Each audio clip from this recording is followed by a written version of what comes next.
درود پاک پڑھنے کے بے شمار فضائل و برکات ہیں۔ مصطفیٰ جان رحمت شمع بزم ہدایت صلی اللہ تعالی علیہ وسلم کا فرمان عالی شان ہے کہ جو کوئی شخص مجھ پر 200 مرتبہ درود پاک پڑھے اس کے 200 برس کے گناہ معاف کر دیے جاتے ہیں۔ اب یہاں کسی کے ذہن میں سوال آ سکتا ہے کہ 200 برس تو ہم نے جینا ہی نہیں ہے۔ جہاں جہاں حدیثوں میں یہ جو کوانٹٹی آتی ہے نا 100 برس 200 برس، ایک اور حدیث پاک بھی ہے جو جمعہ کے دن 80 بار درود پاک پڑھے اس کے 80 برس کے گناہ معاف کر دیے جاتے ہیں۔ تو علماء یہ فرماتے ہیں اس سے مراد زندگی بھر کے گناہ ہوتے ہیں، یعنی کثرت سے رحمتیں نازل ہوں گی۔ اچھا، یہاں جب یہ 200 برس کے گناہ 80 برس کے گناہ یا پچھلے سارے گناہ معاف کرنے کی بات ہوتی ہے تو اس سے مراد صغیرہ گناہ ہوتے ہیں۔ یاد رکھیے کبیرہ گناہ جو ہوتے ہیں نا وہ توبہ سے ہی معاف ہوتے ہیں۔ تو ہمیں ہر وقت کوشش کرنی چاہیے، ہر روز کوشش کرنی چاہیے کہ ہم توبہ کرتے رہیں، اور توبہ کرنا اللہ کو بڑا پسند ہے۔ یقین کریں اللہ کو بڑا پسند ہے بندہ اس سے معافی مانگے۔ تو نبی پاک علیہ الصلوۃ والسلام آپ تو بخشے بخشائے ہیں، مگر آپ بھی روزانہ بعض روایتوں کے مطابق 100 بار استغفار کیا کرتے تھے، اللہ کے حبیب علیہ الصلوۃ والسلام۔ اور ہم سراپا گناہ گار ہیں، گناہوں کے انبار ہیں ہمارے سر پر، کتنا وقت گزر جاتا ہے ہم توبہ نہیں کرتے، استغفار نہیں کرتے۔ تو استغفر اللہ استغفر اللہ استغفر اللہ یہ اپنی زبان پہ رکھیں ہیں۔ استغفر اللہ ربی من کل ذنب واتوب الیہ، یہ بھی ایک استغفار ہے، اس کو ذہن میں رکھیں، پڑھتے رہا کریں، کم از کم 100 بار پڑھ لیں، کتنی دیر لگتی ہے۔ بلکہ مزہ پتہ کیا ہے، استغفار کرتے وقت اپنے ذہن میں اس کا معنی بھی رکھیں نا۔ معافی مانگنے والا ہنستے ہوئے معافی نہیں مانگتا۔ آپ معافی مانگ رہے ہیں نا، یا اللہ معاف کر دے، میں اپنے گناہوں سے توبہ کر رہا ہوں، تو آپ کے دل کی کیفیت بھی ہو، آپ کے چہرے کی کیفیت بھی ہو۔ کیا ہی اچھا ہو آنکھیں بند کر کے مسجد کے کونے میں یا گھر میں بیٹھ کر میں اپنے گناہ یاد کر کے اللہ کی بارگاہ میں کہوں کہ استغفر اللہ ربی من کل ذنب واتوب الیہ، اے اللہ میں اپنے سارے گناہوں سے توبہ کرتا ہوں، معافی مانگتا ہوں، اپنے کرم سے معاف کر۔ پھر آنسو بھی بہیں گے، پھر خیال بھی آئے گا، پھر ندامت بھی ہوگی، پھر دیکھیں انشاءاللہ وہ کریم کیسا کرم فرماتا ہے۔ ایک روایت بڑی طویل روایت ہے، کبھی موقع ملا اس موضوع پہ بیان کریں گے کہ جب بندہ رب سے معافی مانگتا ہے نا، اللہ کریم اس بندے کو دیکھ کر مسکراتا ہے نا۔ جملہ کتنا پیارا ہے۔ گناہ رب کے کیے، ناراض اس کو کیا، اور اب معافی مانگ رہے ہیں، معاف کر دے تو بڑی مہربانی ہے۔ فرمایا اس بندے کو دیکھ کر مسکراتا ہے رب کہ میرا بندہ یہ جانتا ہے کہ میرا کوئی رب ہے کہ گناہ کرنے پر پکڑ بھی لیتا ہے اور معافی مانگو تو معاف بھی کر دیتا ہے۔ کیا شان ہے میرے مالک کی، پھر بھی ہم معافی نہیں مانگتے۔ اچھا، یہاں ایک بات کی وضاحت کر دوں، جب بھی لفظ مسکرانا رب کے لیے استعمال ہوگا تو اللہ جسمانیت سے پاک ہے، ہماری طرح چہرہ نہیں ہے اس کا۔ تو یہ جو مسکرانا ہے یہ ایک طرح سے یوں سمجھیے کہ یہ یوں بتایا جا رہا ہے کہ اللہ اپنی شان کے مطابق مسکراتا ہے، گویا وہ اس سے راضی ہو جاتا ہے، اپنے بندوں سے راضی ہو جاتا ہے، اس کی رحمت اس پر برستی ہے۔ تو ہمیں استغفار جو ہے، توبہ جو ہے، وہ اپنی زندگی کا دستور بنانا چاہیے۔ کوشش کریں کہ روزانہ ایک پرٹیکولر تعداد میں استغفار کرتے رہا کریں۔ ایک بار محبت کے ساتھ بآواز بلند درود پاک پڑھ لیں، صلو علی الحبیب صلی اللہ تعالی علی محمد صلی اللہ علیہ وسلم۔ ہم نے ایک ٹاپک کنٹینیو کیا ہے کہ ہم قرآن پاک کی باتیں کریں گے، قرآن پاک میں آنے والی آیتوں کو سمجھیں گے، اور ہم نے اس کے لیے کوشش کی کہ ہم پچھلے 2-3 بیانات میں ہم نے قرآن پاک کی ان آیتوں کو ڈسکس کیا ہے کہ جس میں رب کریم نے براہ راست ایمان والوں سے بات کی ہے۔ ارشاد فرمایا یا ایھا الذین آمنو، اے ایمان والو، او یو بلیورز۔ اچھا، یہ بات کس سے ہو رہی ہے؟ مجھ سے اور آپ سے ہو رہی ہے۔ اور کون فرما رہا ہے؟ رب فرما رہا ہے۔ اللہ ہم سے بات کرے تو ہمیں پتہ تو ہونا چاہیے ہم سے کیا بات کی ہے، دنیا کا میسج مس نہ ہو جائے اس کی پرواہ، اللہ کا پیغام میرے لیے کیا ہے اس کی کوئی پرواہ نہیں ہوگی۔ تو ویسے تو ہمیں الگ سے ٹائم نکال کر یہ ساری آیتیں پڑھ لینی چاہیے۔ یہ 89 کے قریب آیتیں ہیں پورے قرآن میں جہاں اللہ نے مومنوں سے ڈائریکٹ بات کی ہے، یا ایھا الذین آمنو کہہ کر، اے ایمان والو کہہ کر، ٹھیک ہے۔ تو آج اسی میں سے ایک آیت انشاءاللہ ہم سمجھتے ہیں۔ اللہ کریم نے ارشاد فرمایا، یہ ہے پارہ نمبر 2 سورہ بقرہ آیت نمبر 172۔ ہم ایک سیکوینس کے ساتھ سیکھنے کی کوشش کر رہے ہیں. پہلی 2 آیتیں ہم نے کور کر لی تھی, آج تیسری آیت ہے, اور اسی ترتیب سے ہے کہ جس طرح قرآن میں پہلے پارے دوسرے پارے اس طرح ہم اس کو لے کر چل رہے ہیں. تو آج جو آیت ہے اس میں رب فرماتا ہے یا ایھا الذین آمنوا کلوا من طیبات ما رزقناکم واشکروا للہ ان کنتم ایاہ تعبدون. ترجمہ, آسان ترجمہ قرآن کنز العرفان.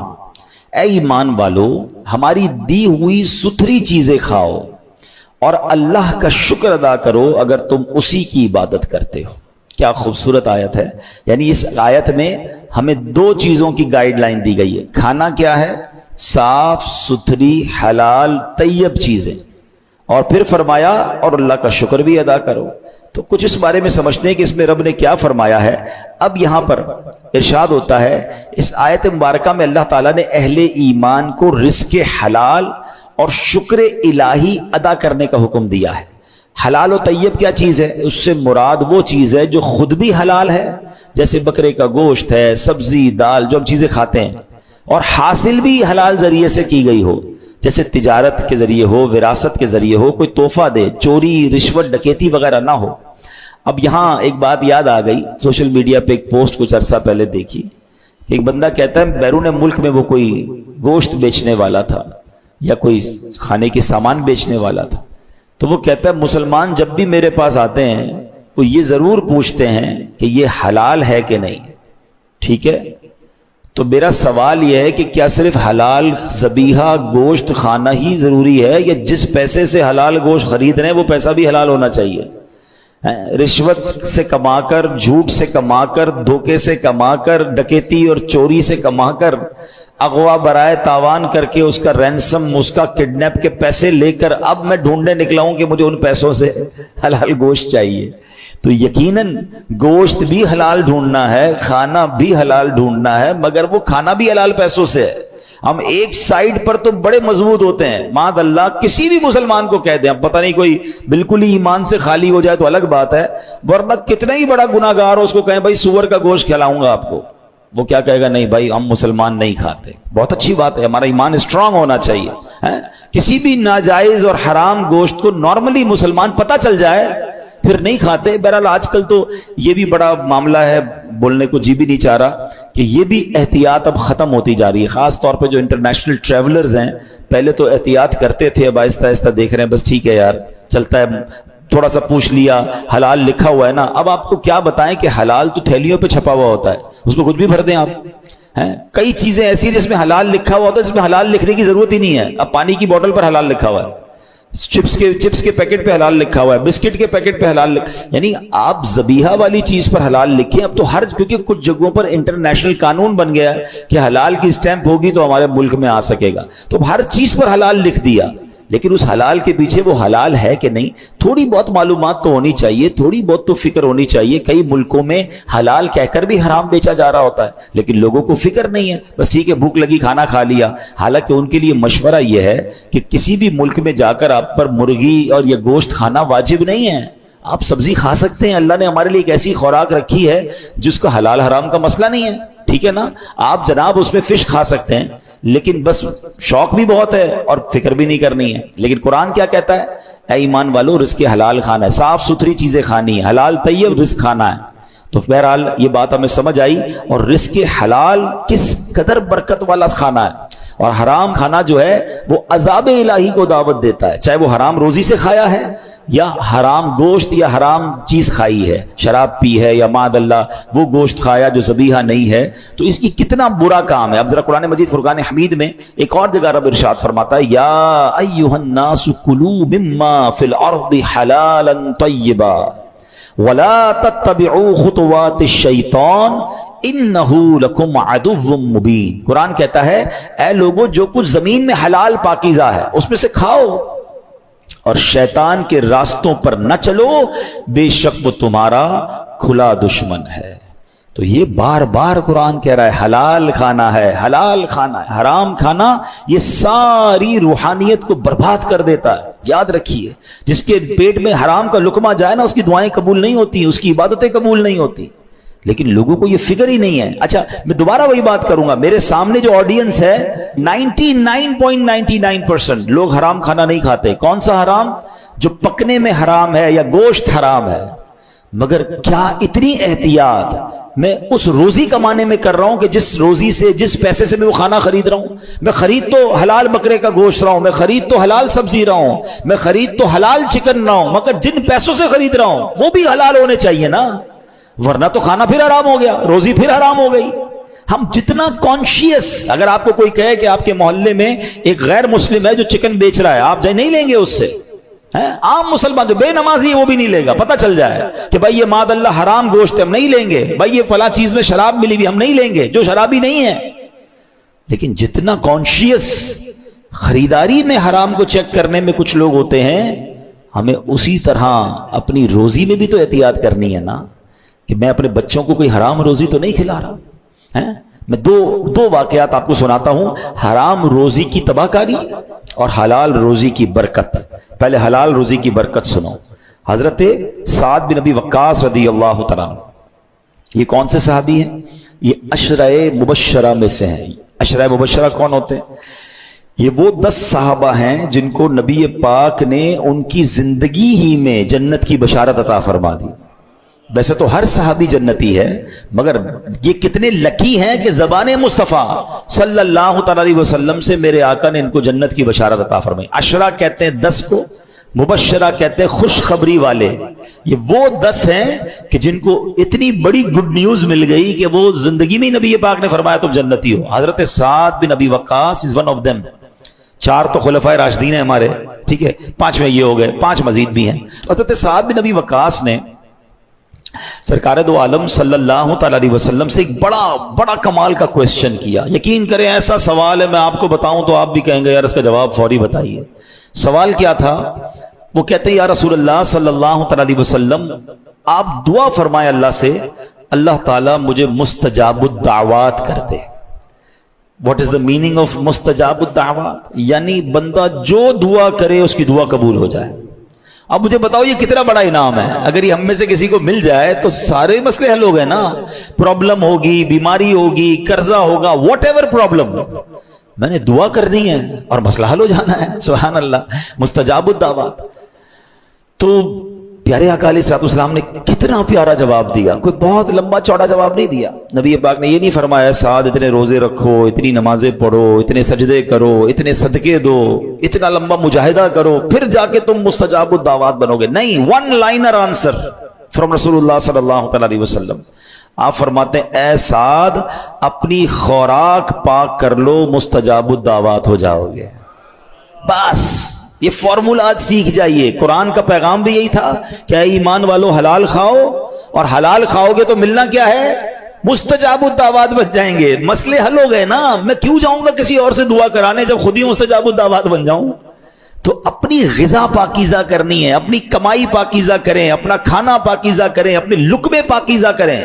اور آگے نبی پاک فرماتے ہیں اس ذات کی قسم جس کے دستے قدرت میں محمد مصطفیٰ صلی اللہ تعالی علیہ وسلم کی جان ہے، آدمی اپنے پیٹ میں حرام کا لقمہ ڈالتا ہے تو 40 دن تک اس کا کوئی عمل قبول نہیں کیا جاتا. اور جس بندے کا گوشت سود اور حرام خوری سے ہوگا اس کے لیے آگ زیادہ بہتر ہے. اب ذرا سوچئے، وہ لوگ جو اپنے بچوں کو حرام کھلاتے ہیں، آپ ان کی نشو نما حرام پیسوں سے کر رہے ہیں. حدیث میں کیا فرمایا؟ جو گوشت اگائی سود سے ہے، حرام سے ہے، وہ آگ کے لیے بہتر ہے، یعنی وہ آگ میں چل جانے کے لیے بہتر ہے. ہم نہیں سوچتے، ہم کہتے ہیں بچوں کے لیے کر رہا ہوں، اپنے لیے نہیں کر رہا جناب، بچوں کے مستقبل لیے کر رہا ہوں. آپ بچوں کو برباد کر رہے ہیں. جو حرام کما کر کہتے ہیں میں بچوں کا مستقبل روشن کر رہا ہوں، میں اس لیے سود لیتا ہوں، میں اس لیے رشوت لیتا ہوں کہ یار بچوں کا کچھ بن جائے، آپ بے وقوفی کر رہے ہیں. اللہ پاک مالک ہے، قادر ہے، وہ تھوڑے پیسے میں بھی برکت ڈال سکتا ہے، اور حلال میں ویسے ہی برکت رکھی ہے اس نے. میں جنازہ پڑھا کے آ رہا ہوں، میرے پھوپھا جان کا انتقال ہوا، آپ دعا کریں اللہ پاک ان کی مغفرت فرمائے. مگر میں جنازے میں بھی ایک بات کہہ کر آیا. میں نے کہا میرے پھوپھا جان آج جا رہے ہیں، میں جانتا ہوں اللہ نے ان کو بہت نوازا ہے، مگر وہ قبر میں 1 روپیہ بھی لے کر نہیں جا رہے ہیں. ان کے کفن میں کوئی جیب نہیں تھا. جس قبر میں آج وہ جائیں گے کوئی تجوری نہیں ہوگی، سارے پیسے، ساری پراپرٹیاں سب پیچھے چھوڑ گئے. اور ہم آپ بھی یہی کریں گے نا.